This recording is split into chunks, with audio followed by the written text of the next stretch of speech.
क्योंकि जब मैं इसके डिटेल्स में गया तो इसके कई सारे पहलू निकल के आए। 60 साल से ऊपर के अगर आप हैं तो आप इसके लिए एलिजिबल। अभी गवर्नमेंट एम्प्लॉइज के लिए इसके लिए थोड़ा सा छूट दिया हुआ है। अगर हम इसे कंपेयर करें पीएफ से, तो पीएफ डीएसओपी जो है हमारा 7.2 दे रहा है, ये 8.2 दे रहा है, तो उन सबसे ये ज़्यादा है, पर ये टैक्सेबल है। 30 लाख की आपकी लिमिट है, तो उस पर जो रियल रिटर्न्स आएंगे 5.7% ही आते हैं। अगर आपकी ज़रूरत या आपके रिस्क के हिसाब से, आपके गोल के हिसाब से ये रेट ऑफ रिटर्न काफ़ी है, तो स्कीम अच्छी है। 2025 में सीनियर सिटीजन सेविंग स्कीम का पोजीशन क्या है? Hello everyone, welcome back to Finvision YouTube channel. आज हम बात करेंगे फाइनेंशियल सॉल्यूशन की, जो आपकी रिटायरमेंट प्लानिंग का कोर हिस्सा बन सकता है। तो बात करते हैं सीनियर सिटीजन सेविंग स्कीम की, यानी SCSS। चाहे आप आर्मी वेटरन है, गवर्नमेंट एम्प्लॉय या प्राइवेट सेक्टर रिटायरी, हर किसी के लिए सीनियर सिटीजन सेविंग स्कीम क्या लाता है, किसके लिए बनाई गई है और एलिजिबिलिटी क्या है, और 2025 में इसका रेट और पॉलिसी वैल्यू क्या है। तो आज हम इसको डिटेल में जानेंगे। हमारे साथ हमेशा की तरह जुड़ रहे हैं कर्नल संदीप महलवा, जो कि आर्मी वेटरन भी है और आपके ट्रस्टेड फाइनेंशियल मेंटोर भी हैं। जय हिंद sir, welcome to the show. जय हिंद Amita. Yes, senior citizen saving scheme एक रिटायरीज के लिए एक अच्छा सॉल्यूशन है, लेकिन ज़्यादातर लोग इसको, मैंने पाया है कि वो इसको ऊपर ऊपर देख के और कई सुनी बातों पे इसको ले लेते हैं। क्योंकि जब मैं इसके डिटेल्स में गया तो इसके कई सारे पहलू निकल के आए, और वो पहलू जताते हैं कि ये सबके लिए उतनी फिट स्कीम नहीं है, और सबको अपने हिसाब से, अपनी रिक्वायरमेंट के, अपने गोल्स के हिसाब से इसको सिलेक्ट करना चाहिए। चलिए इसके बारे में डिटेल्स में डिस्कस करते हैं, और ये आज के दिन आपको रियल रिटर्न्स इससे क्या मिलते हैं, इसके क्या कुछ क्रिटिकल फीचर्स हैं जो आपको पता होने चाहिए, और आज के एनवायरनमेंट में इसकी सूटेबिलिटी क्या है, बिल्कुल डिस्कस करेंगे। बिल्कुल सर। सर, सबसे पहले तो सीनियर सिटीजन सेविंग स्कीम में कौन इन्वेस्ट कर सकता है? आर्मी वेटरन और गवर्नमेंट एम्प्लॉय एंड आम आदमी के लिए क्या कोई अलग रूल है? यस, ये इम्पोर्टेंट है जानने के लिए। देखो, पहले तो सीनियर सिटीजन सेविंग स्कीम जैसा ही नाम जतलाता है, सीनियर सिटीजन मतलब कि 60 साल से ऊपर के लोगों के लिए बना हुआ है। बिल्कुल। तो आम नागरिक जो है, इसमें 60 साल से ऊपर के अगर आप हैं तो आप इसके लिए एलिजिबल हैं। बिल्कुल। अभी गवर्नमेंट एम्प्लॉइज के लिए इसके लिए थोड़ा सा छूट दिया हुआ है। अगर आपने गवर्नमेंट में VRS लिया, क्योंकि रिटायरमेंट एज तो 58-60 होती है, तो गवर्नमेंट एम्प्लॉइज के लिए अगर आप गवर्नमेंट एम्प्लॉय हैं तो आपको 55 साल के ऊपर के अगर आप हैं तो आपको ये एलिजिबल है। एंड आर्म फोर्सेस के ऑफिसर्स के लिए, क्योंकि हमारी रिटायरमेंट एज जो सुपरएनुएशन एज बोलते हैं वो 54 होती है, जिसमें मेजोरिटी तकरीबन 60 to 70% लोग रिटायर हो जाते हैं, बिल्कुल। और अदर उससे पहले ही हो जाते हैं। हाँ। तो उनके लिए ये जो है रिलैक्सेशन और ज़्यादा दिया हुआ है। आप 50 साल के अगर हैं तो आपको ये एलिजिबल है, लेकिन उसके लिए एक कंडीशन भी है कि इसमें आप with in 30 days of your retirement, that is जैसे ही आपको रिटायरमेंट का या सुपरएनुएशन का पैसा मिला, within 30 days you have to open this account and invest into it. तो ये आर्म फोर्सेस ऑफिसर्स के लिए 50 साल से ऊपर के हैं, अगर आप PMR ले रहे हैं या सुपरएनुएट हो रहे हैं या रिटायर हो रहे हैं और रिलीज हो रहे हैं, तो आपको ये स्कीम लागू है, आप इसको सब्सक्राइब कर सकते हैं। सर, एलिजिबिलिटी तो समझ में आ गई। अब इसका फीचर के बारे में भी समझ लेते हैं, जैसे कि डिपॉजिट लिमिट, इंटरेस्ट रेट और टैक्स बेनिफिट क्या है? ओके, इम्पोर्टेंट है समझना। देखिए, पहले तो एलिजिबिलिटी हमने समझ ली, तो आर्म फोर्सेस के लिए 50 साल के ऊपर है, बाकी नॉर्मल के लिए 60 से ऊपर है। इसमें जो है पर पैन आप जो है, इसमें 30 लाख का लिमिट है, तो आप 30 लाख इसमें इन्वेस्ट कर सकते हैं, उससे ज़्यादा नहीं कर सकते। कम से कम 1000 और ज़्यादा से ज़्यादा 30 लाख। दूसरा, इसमें रेट ऑफ इंटरेस्ट जो आज के दिन है वो 8.2% पर एनम है, और ये पर पेन है। अगर आपका जॉइंट अकाउंट भी है तो उसमें फर्स्ट पेन जो उसमें काउंट होता है वो भी जॉइंट अकाउंट में भी हो सकता है, वहाँ पे भी 30 लाख का लिमिट है। तीसरा है टैक्स बेनिफिट। ये इसका जो इंटरेस्ट आता है नॉर्मल FD की तरह आता है, तो वो FD की तरह काउंट होता है, तो जिसमें आपके टैक्स स्लैब जो भी है उस पे आपको टैक्स लगता है। तो अगर मैं आर्म फोर्सेस ऑफिसर्स की बात करूं, खासकर ऑफिसर्स की जनरली जो है पेंशन 1 लाख पर मंथ तो हो ही जाती है, और अगर आप कुछ भी और कर रहे हैं इसके साथ में तो आपका 30% टैक्स ब्रैकेट में आप आ जाएंगे और 30% आपको टैक्स लगेगा, प्लस 4% सेस जो लग रहा है, तो ये उस हिसाब से टैक्स होता है। तो ये जानना जरूरी है।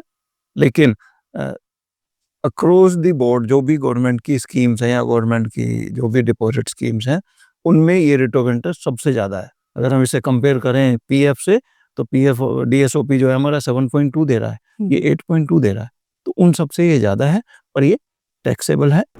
और हर तीसरे महीने आपका जो है क्वार्टरली इसमें पेमेंट होता है। जो आपका इंटरेस्ट है वो हर 3 महीने में आपके अकाउंट में आ जाता है और उस इंटरेस्ट को आप वापस डिपॉजिट नहीं कर सकते।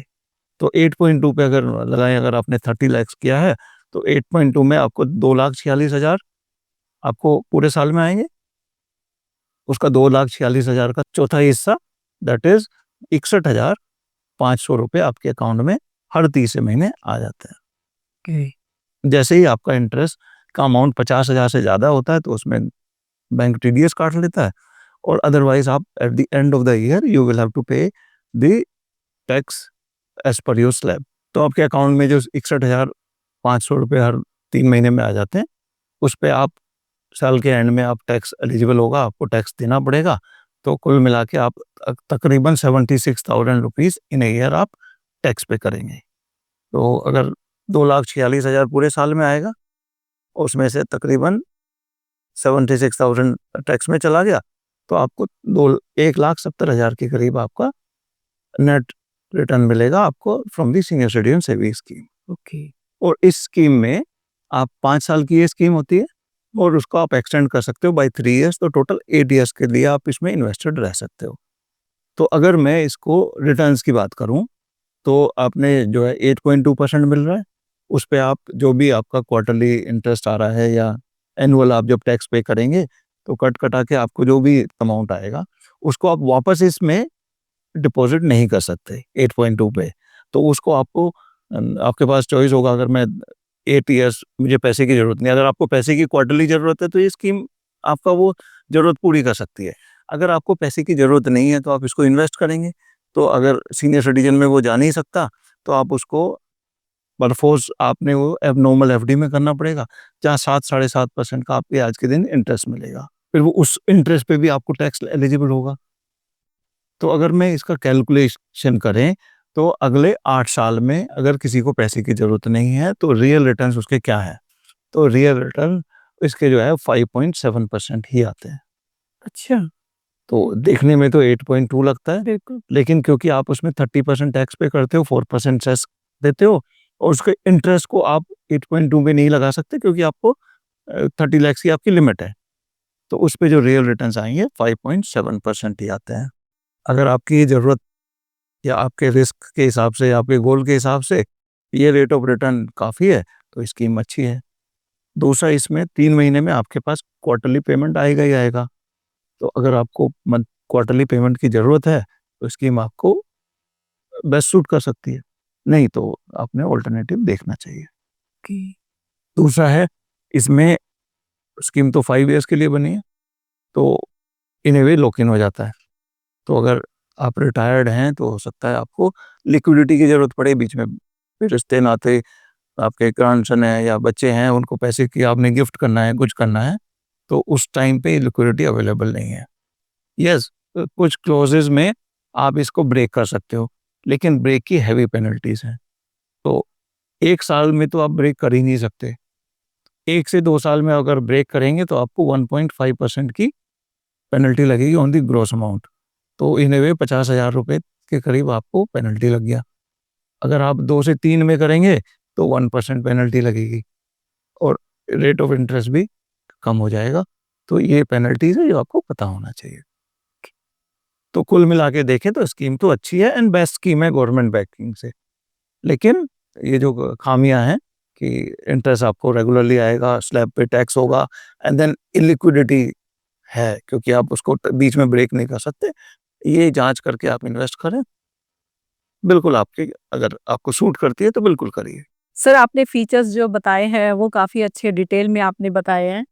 और अब मैं पूछना चाहूंगी कि जैसे इन 2025 में सीनियर सिटीजन सेविंग स्कीम का पोजीशन क्या है, अगर हम इसे कंपेयर करें एफडी और post office monthly income scheme से, तो उनके कंपैरिजन में ये कैसा है? यस, अच्छा क्वेश्चन है। देखिए, जैसा कि मैंने पहले बताया, इसमें रेट ऑफ इंटरेस्ट जो है सबसे ज़्यादा है, वो 8.2% है। बिल्कुल। दूसरे ऑल्टरनेटिव्स आते हैं, RBI floating rate bond, post office monthly income scheme या नॉर्मल एफडीज, ठीक है? और सीनियर सिटीजन को नॉर्मल एफडीज में 5% का एक्स्ट्रा रिटर्न्स भी मिल जाता है। तो उन सब में देखा जाए तो आरबीआई बॉन्ड जो है आज के दिन 8.1% है rate of return, RBI floating rate bond, ठीक है? और पोस्ट ऑफिस वगैरह की जो बाकी स्कीम्स है वो 7 और 7.5 के बीच में ही है, वो 8% से बहुत कम है। तो अगर मैं उनसे कंपेयर करूं, क्योंकि उसका रेट ऑफ रिटर्न कम है, तो ऑब्वियसली उनका पे आउट कम होगा। बिल्कुल। तो अगर हम बाकी स्कीम्स में लेते हैं तो हमारा 18 से 19,000 रुपए के बीच में आपका मंथली इंटरेस्ट बनता है। इसमें मंथली इंटरेस्ट अगर एवरेज करें तो, क्योंकि 3 महीने में जो आपके 61,500 आते हैं, तो हर महीने तकरीबन आपको 20,500 मिलते रहेंगे। टैक्सेशन तो तीनों में बराबर ही लगेगा, क्योंकि सारे जो है फिक्स इनकम की तरह ही एफडी की तरह इंटरेस्ट टैक्स होगा। तो उनसे तो ये बहुत बेटर है। उनसे तो ये तकरीबन 1000 से 2000 रुपए तक एक्स्ट्रा पर मंथ इनकम आपको देता है। ओके। लेकिन इसमें क्या है, इसमें पे आउट हर क्वार्टरली आएगा। उसमें पे आउट आपका डिफरेंट हो सकता है, मंथली भी हो सकता है, 6 मंथली हो सकता है, एनुअल भी हो सकता है, और हो सक चाहे तो आप ना भी निकालो, तो वो डिपॉजिट में रह सकता है। इसमें वो नहीं है, और ये 5 साल तक होती है, 5 साल के बाद में आपने रिवाइज़ करना होता है। और इसमें गुड फीचर ये भी है कि आप उसको, जो सीनियर सिटीजन सेविंग स्कीम किया, आप जिस अकाउंट में जाओगे उसमें लिंक करके उसमें इसका पे आउट ले सकते हो। वो बाकी में भी फीचर्स हैं। तो उनसे कंपैरेटिवली तो ये बहुत अच्छा है। सर, लोगों को बहुत कंफ्यूज करता है कि एफडी ले या सीनियर सिटीजन सेविंग्स की, ओके। तो कौन सा बेटर है? दोनों तो फिक्स इनकम ही है। तो एफडी में रेट ऑफ इंटरेस्ट आपको 8.2% तो नॉर्मल बैंक तो नहीं देगी, ठीक है? आप तो ऑब्वियसली रिटायरमेंट सेविंग्स हैं, आपकी हार्ड अर्न्ड सेविंग्स हैं, तो आपको छुट-मुट बैंक में तो नहीं जाएँगे। बिल्कुल। तो आप जाएँगे किसी रिनाउंड बैंक में, एसबीआई में जाएँगे या आईसीआईसीआई में, किसी में भी जाएँगे, तो आपको रेट ऑफ इंटरेस्ट तकरीबन 7.5 के करीब मिलेगा। आप छुट-मुट किसी बैंक में जाएँगे तो वहाँ पे 8, साढ़े 8 मिल जाएगा, लेकिन अगर आप उसमें इन्वेस्ट कर सकते हैं, तो आपको भरोसा है, तो वो बात अलग है। तो अगर यहाँ पे 7.5% ही रिटर्न मिलेगा, रेट ऑफ इंटरेस्ट मिलेगा, और यहाँ पे 8.2 मिल रहा है, तो ऑब्वियसली ये सीनियर सिटीजन सेविंग स्कीम उस मामले में तो एफडी से बेटर है। इसको समझने के लिए एक एग्जांपल ले लेते हैं। एक कर्नल राम है, एक कर्नल श्याम है। तो कर्नल राम और श्याम दोनों रिटायर हुए, दोनों ने के पास पैसे थे, दोनों ने इन्वेस्ट किया। एक ने सीनियर सिटीजन सेविंग स्कीम लिया और एक ने नॉर्मल एफडी लिया जो उनको एलिजिबल थी। तो कर्नल राम ने जहाँ पे सीनियर सिटीजन सेविंग स्कीम में लिया, तो मान लीजिए 30 लाख रुपए उन्होंने इन्वेस्ट किए, और उनको 8.2% पे रिटर्न्स मिलेंगे, और वो क्वार्टरली पेमेंट उसका इंटरेस्ट का आता रहेगा। तो कर्नल श्याम ने बोला कि भाई, I am not comfortable in senior citizen saving scheme, क्योंकि उसमें लॉक इन थोड़ा ज़्यादा है। तो उन्होंने नॉर्मल एफडी किया, और उनको 7.5% रिटर्न्स मिल रहे हैं। तो कर्नल राम देखेंगे कि उनके अकाउंट में 20,500 पर मंथ आ रहे हैं, और कर्नल श्याम देखेंगे कि उनके अकाउंट में 18,775 ही आ रहे हैं। कर्नल श्याम देखेंगे कि उनके पास लॉक इन है, अगर बीच में उनको बच्चों को या किसी किसी की शादी है या गिफ्ट देना है या नाती ने कहीं पढ़ने जाना है, तो उनको फीस वगैरह के लिए एडिशनल देना है, तो सीनियर सिटीजन सेविंग स्कीम को ब्रेक नहीं कर पाएंगे, क्योंकि 1 साल तक तो बिल्कुल ब्रेक नहीं होता, उसके ऊपर पेनल्टी लगती है, 50-60,000 रुपए की आपकी पेनल्टी लग जाएगी। लेकिन कर्नल श्याम है, हालांकि उनकी मंथली इनकम कम आ रही है, तो लेकिन उनके पास फ्लेक्सिबिलिटी है। वो चाहे तो इनकम ले, चाहे तो ना ले, चाहे तो 6 मंथ ले, चाहे तो बोले कि मेरी एनिवर्सरी पे पैसे आए तब ले। वो सीनियर सिटीजन सेविंग स्कीम में नहीं है। तो उनके पास ये है, लेकिन उनके पास पैसे आएंगे 18,750 ही। लेकिन जब वो टैक्स पे करने जाएंगे तो दोनों को टैक्स तो बराबर ही लगेगा, एनुअल टैक्स तो बराबर लगेगा। तो इन ए वे अगर हम बाकी चीज़ों से कंपेयर करें, एफडी से या आरबीआई फ्लोटिंग रेट बॉन्ड है या पोस्ट ऑफिस स्कीम्स है, उनसे तो senior citizen saving scheme much better है। हाँ, थोड़ा क्रिटिकलिटी है उसमें कि fix rate of interest payment होता है, जो कि फिक्स पीरियड पे आता है, वो फ्लेक्सिबिलिटी नहीं है और इसमें लॉक इन है। और दूसरा, आज के दिन ये रेट्स हैं, आज के दिन तो 8.2% है सीनियर सिटीजन सेविंग स्कीम पे और नॉर्मल एफडी पे आपको 7.5 मिल रहे हैं, लेकिन गवर्नमेंट इसके जो इंटरेस्ट रेट्स है हर 3 महीने में रिवाइज करती है, तो ये आगे चल के नीचे जा सकते हैं। ओके। तो ये भी आपने एक फीचर आपको पता होना चाहिए सीनियर सिटीजन सेविंग स्कीम का कि ये परमानेंट 8.2 नहीं रहेंगे। तो सर किसके लिए क्या सही है? अगर आपको मंथली इनकम की जरूरत है या आपको इनकम की बिल्कुल जरूरत नहीं है, तो वो फ्लेक्सिबिलिटी तो आपको नॉर्मल एफडी में post office monthly income scheme में मिलेगी। इसमें वो फ्लेक्सिबिलिटी नहीं है, इसमें आपके पास 3 महीने में ही इंटरेस्ट आएगा और फिक्स डेट पे आएगा। तो अगर आपको फ्लेक्सिबिलिटी क्रिटिकल है तो आप इसका ऑल्टरनेटिव जा सकते हैं, लेकिन अगर आपकी returns and fix income mindset ही है, आपने फिक्स उसमें ही लगाना है गवर्नमेंट की बैकिंग वाली स्कीम, क्योंकि इसकी जो है senior citizen saving scheme government से बैक्ड होती है, तो उसकी एश्योरिटी है। एफडी में, हालांकि एफडी भी इंडियन बैंक्स की कोई ऐसा खतरे में नहीं है, लेकिन वहाँ पे सबको पता होना चाहिए कि वहाँ पे 5 लाख रुपए तक का ही इंश्योरेंस मिलता है। तो आपके एफडी चाहे 1 करोड़ की है, लेकिन जो आरबीआई इंश्योरेंस देता है वो एश्योर करता है कि केवल 5 लाख पर पेन तक ही आपका बैकिंग है, बाकी रिस्क पे हो सकता है। जैसे कि हमने देखा भी था, पीएमसी बैंक था, Punjab and Mumbai corporate bank, उसकी 2-2 साल तक लोगों की एफडी वगैरह फंसी रही थी। यस बैंक में हमने देखा था जस्ट कोविड से 1 महीना पहले कि 15 दिन तक जो है इन जो उसके इन्वेस्टर्स थे वो पैसे नहीं निकाल पाए थे, कि 50,000 ही निकाल पाए, चाहे किसी के 2 करोड़ भी थे। और इसमें मैं लाइव एग्जांपल बता दूं, जिस घर में हम रहते हैं, हमारी उस टाइम पे मैं मैनेजमेंट में भी था आरडब्ल्यूए में, तो हमारे मेंटेनेंस के लिए हमें पैसों की जरूरत होती थी और हमारा बैंक तो था यस बैंक। तो हमारे पास नॉर्मल इलेक्ट्रिसिटी रिचार्ज के लिए, नॉर्मल पे करने के लिए लोगों के हमारे पास पैसे नहीं थे। हमें उस टाइम पे ऑल्टरनेट सोर्सेज से पैसे लेने पड़े, क्योंकि जो पेडे था या जहाँ पे वो रिचार्ज करना था उस टाइम पे यस बैंक ने तो पैसे फ्रीज कर दिए थे। तो वो क्रिटिकलिटी भी आपको पता होनी चाहिए। उस मामले में सीनियर सिटीजन सेविंग स्कीम बाकी गवर्नमेंट स्कीम से मच बेटर है, तो अगर आपने करना ही है तो ये बेटर है। सर रिटायरीज के लिए कुछ बेटर ऑप्शन है, म्यूचुअल फंड या कुछ और? आप इस टेबल में देखिए, मैंने इसमें पूरा आपको मनी फ्लो दिखाया हुआ है। अपने सीनियर सिटीजन सेविंग स्कीम में 30 लाख रुपए डाले तो आपको कितना रियल रिटर्न्स मिलेगा। आपको 3 महीने में क्वार्टरली इंटरेस्ट पेमेंट हो जाएगा, उसका साल के एंड में आपने टैक्स भी पे करना पड़ेगा। तो अगर हम देखें किसको, किसी इन्वेस्टर ने कल राम ने मान लीजिए 30 लाख रुपए का सीनियर सिटीजन सेविंग स्कीम लिया और क्वार्टरली उसका पेमेंट आता रहा। अब इसको पेमेंट की शायद जरूरत नहीं थी, क्योंकि उसकी जो है मंथली पेंशन है उससे काम चल जाता है, और बाकी उसके जो अदर सेविंग्स हैं या घर वगैरह से इंटरेस्ट आ रहा है उससे उसका काम चल रहा है। तो उसने वो 5 साल करी और 5 के बाद 3 साल और एक्सटेंड की। तो उसमें देखा गया क्योंकि जो इंटरेस्ट है वो उसमें वापस नहीं कर पाए, उसने नॉर्मल एफडी में खोला जहाँ पे 7% का उनको रिटर्न्स मिला। तो 8 साल में उनके पास टैक्स पेमेंट के बाद कुल 46,82,000 रुपए ही कॉर्पस इकट्ठा हुआ। तो this is the corpus that you can make by investing through senior citizen saving scheme in next 8 years. तो ये कर्नल राम की बात रही। एक और तीसरे शख्स हैं, मान लीजिए कर्नल शर्मा, उन्होंने यही अमाउंट अगर म्यूचुअल फंड में इन्वेस्ट किया, तो म्यूचुअल फंड में क्योंकि आपका जो गेन्स हैं वो कंपलसरी पे आउट नहीं होते, वो आपके पास वो फ्लेक्सिबिलिटी है। तो म्यूचुअल फंड में अगर इक्विटी म्यूचुअल फंड्स हैं तो वहां पे इस अमाउंट को मैच करने के लिए आपको रेट ऑफ रिटर्न चाहिए कुल 6.2%। ओके।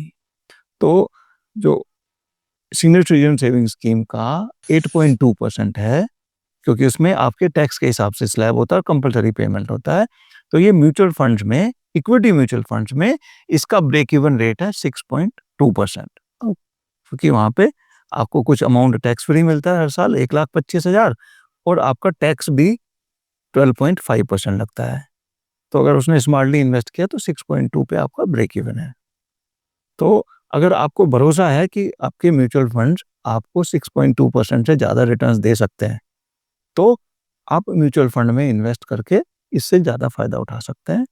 दूसरा है यहाँ पे लॉक इन पीरियड है, वहाँ पे आपके पास फ्लेक्सिबिलिटी है।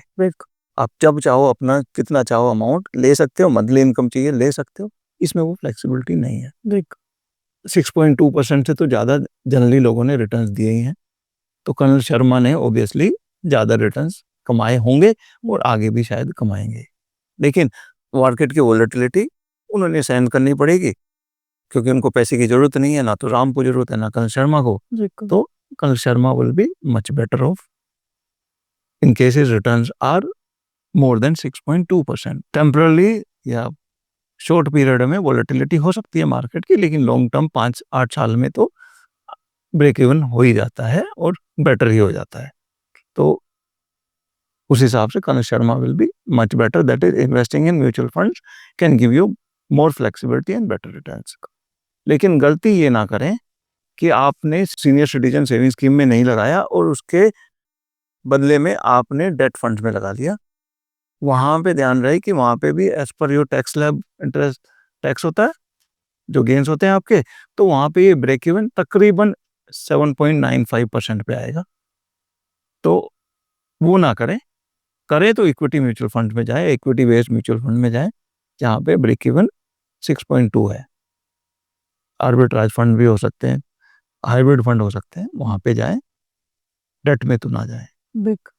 ये मैंने पूरा जो रेट ऑफ रिटर्न दोनों का दिया हुआ है, और एक और टेबल दिया हुआ है जिसमें आपको दिखाया है कि 8.2% आपको सीनियर सिटीजन सेविंग्स में मिल रहे हैं और 8.2% आपको म्यूचुअल फंड में मिल रहे हैं। म्यूचुअल फंड में 8.2% रिटर्न्स का मतलब होता है आपको रियल रिटर्न्स 7.5 मिले, तो एट द सेम रेट। और यही मैं आपको एग्जांपल में दिखाता हूं। अगर किसी इन्वेस्टर को रेगुलर इनकम की जरूरत है, तो उसने अगर सीनियर सिटीजन सेविंग स्कीम में इन्वेस्ट किया वर्सेस उसने म्यूचुअल फंड में इन्वेस्ट किया, 8.2% ही रिटर्न्स मिले, तो उन्होंने टैक्स आउटगो कितना होगा, यह मैं आपको इस टेबल में दिखा देता हूँ कैलकुलेट करके। तो आप इसमें देख लीजिए, लाइव एग्जांपल है। 30 लाख लगाए आपने, 20,500 मिलता है सीनियर सिटीजन सेविंग स्कीम में, तो 8.2% इंटरेस्ट है, वो 8 साल के लिए आपने इन्वेस्ट किया। तो अगर आप SWP कर रहे हो तो कैपिटल गेन्स जो आते हैं म्यूचुअल फंड्स में, आपको पहले साल आएंगे 2044 और बाकी साल जीरो आएगा, क्योंकि 1,25,000 गेन कंपोनेंट है, हर साल गेन कंपोनेंट टैक्स फ्री है। तो कुल आप 8 साल में टोटल टैक्स जो पे करेंगे 2,044 ही करेंगे, वर्सेस अगर आपने 8.2% ही आपको सीनियर सिटीजन सेविंग स्कीम दे रहा है, तो वहां पे आपका टैक्स आउटगो होगा 5,98,272 होगा। तकरीबन 6 लाख का आपको टैक्स बेनिफिट हो जाएगा, even at the same rate of return of 8.2% in mutual funds. ये आपका पूरा मनी फ्लो मैं आपको दिखा रहा हूँ, ठीक है। देखो सर, आपने काफी अच्छी तरह से प्रैक्टिकल वे में समझाया थैंक यू। FD और सीनियर सिटीजन सेविंग स्कीम के बारे में। अब आप हमारी ऑडियंस को फाइनल चेकलिस्ट दे दीजिए जो सीनियर सिटीजन सेविंग स्कीम की तरफ पहला कदम उठाना चाहते हैं। ओके, पहले तो ध्यान रहे एलिजिबिलिटी। अगर आप आर्म फोर्सेज ऑफिसर हैं या जवान हैं, जो आप रिटायर हुए हैं, एक्स सर्विसमैन हैं, अगर आप 50 साल से ऊपर हैं तो आप इसके लिए एलिजिबल हैं। दूसरा है, इसमें आपको अकाउंट जो खोलना है विद इन 1 मंथ खोलना है, तो 1 month from the day you receive your retirement enrolments. तो वो ध्यान रखें, टाइम लिमिट है, के बाद छूट जाएगा तो आपको नहीं होगा, फिर आप 60 के बाद ही कर सकते हैं। दूसरा है, इसमें आप 30 लाख से इन्वेस्ट कर सकते हैं। अगर आपको ये सूट करता है जो मैंने फीचर्स बताए हैं तो आप इसको जरूर करिए। तीसरा है, अगर आप सीनियर सिटीजन हैं, 60 के ऊपर हैं, तो आपकी तो पेंशन आ रही है, बिल्कुल। आपकी स्पाउस की अगर पेंशन नहीं आ रही है तो वहां पे वो टैक्स बेनिफिट भी ले सकती है, क्योंकि अगर अभी जो न्यू टैक्स रेजिम आई है तो वहां पे 12 लाख तक तो टैक्स फ्री इनकम है। तो अगर 30 लाख आपने इन्वेस्ट भी कर लिया वाइफ के नाम से, उनके पास उतने पैसे हैं, अपने पैसे को खर्च करिए, मैडम के पैसे को आप इन्वेस्ट करेंगे, तो पूरे का पूरा इंटरेस्ट जो है वो आपका टैक्स फ्री हो सकता है। 30 लाख पे 8.2% पे तकरीबन 2,46,000 ही आपका इंटरेस्ट है, वो कि अगर आपके स्पाउस को, अगर उनकी कोई और इनकम नहीं है तो टैक्स फ्री हो सकता है। तो आपकी 8.2% पूरा मिलेगा। और तो अगर आपके पास वो फ्लेक्सिबिलिटी है या वो अपॉर्चुनिटी है तो आप उसको यूज करिए। तीसरा है केवल रिटर्न्स देख के और केवल क्योंकि उस पर सीनियर सिटीजन नाम लिखा हुआ है वो उसको बेस्ट स्कीम नहीं बनाता। आप उस पर रिटर्न्स एक्चुअल कैलकुलेट करिए या करा लीजिए किसी से, और उस पर टैक्स इम्प्लीकेशंस क्या है वो जान रखिए, क्योंकि आपके इन्वेस्टमेंट में यस सेफ्टी जरूरी है जो कि ये सबसे ज़्यादा देती है। रिटर्न्स फिक्स इनकम में तो सबसे ज़्यादा देती है, बाकी डिपॉजिट से ये मच बेटर है। ओके, लेकिन जब हम टैक्सेशन की बात आते हैं तो ये 30% टैक्सेबल है, बाकी ऑप्शंस में उससे कम टैक्स लगता है। अगला है लिक्विडिटी। हो सकता है क्योंकि आप रिटायर हो गए, आपके रेगुलर इनकम उतनी नहीं है, तो आपको लिक्विडिटी इंपॉर्टेंट है, फ्लेक्सिबिलिटी इंपॉर्टेंट है, वो इसमें थोड़ा क्रिटिकल है। तो अगर आपको सूट करती है, फिट करती है तो लीजिए, नहीं तो नहीं लीजिए। अगर आपको कोई भी डाउट है तो आप फिनविजन की टीम से कांटेक्ट कर सकते हैं। We will give you the best options, we will give you the comparative chart of all the options and then you can choose whatever is best for you. देखो तो दोस्तों आपने देखा कि सीनियर सिटीजन सेविंग स्कीम हर रिटायरी के लिए वन साइज फिट्स ऑल नहीं है, लेकिन सही एलिजिबिलिटी, पोर्टफोलियो मिक्स और टैक्स अंडरस्टैंडिंग के साथ ये एक फिक्स्ड इनकम का बेस्ट टूल बन सकता है। लेकिन एफडी और दूसरे ऑप्शन का रोल भी है, पर मार्केट, सेफ्टी और रेट सब कंसीडर करो। तो रिटायर रिच, रिटायर सेफ। जय हिंद। और मेरा फाइनल पॉइंट ये होगा कि senior citizen saving scheme fix income instrument में सबसे बेस्ट स्कीम है। आप जो है इसको ब्लाइंडली ना लें, अपनी ज़रूरतों के हिसाब से लें और अपनी एसेट लोकेशन के हिसाब से लें। और अगर आप 8 ईयर्स के लिए अगर इसमें इन्वेस्ट करना चाहते हैं तो बाकी ऑप्शंस भी एक्सप्लोर करें। अगर आपको वो सूट करते हैं, वो मार्केट वॉलेटिलिटी जो होती है अगर आपको मंजूर है तो कंसिडर कर सकते हैं, otherwise you can go ahead with it. सोच समझ के ले, जैसा भी अच्छा लगे वैसा लें। थैंक यू, जय हिंद। तो दोस्तों अगर आपको हमारा ये वीडियो पसंद आया हो तो लाइक, शेयर और कमेंट करना ना भूलें। अगर आपकी कोई भी क्वेरी है सीनियर सिटीजन सेविंग स्कीम को लेकर तो आप नीचे हमें कमेंट सेक्शन में लिख के भेज सकते हैं और उसका आंसर हम जरूर करेंगे।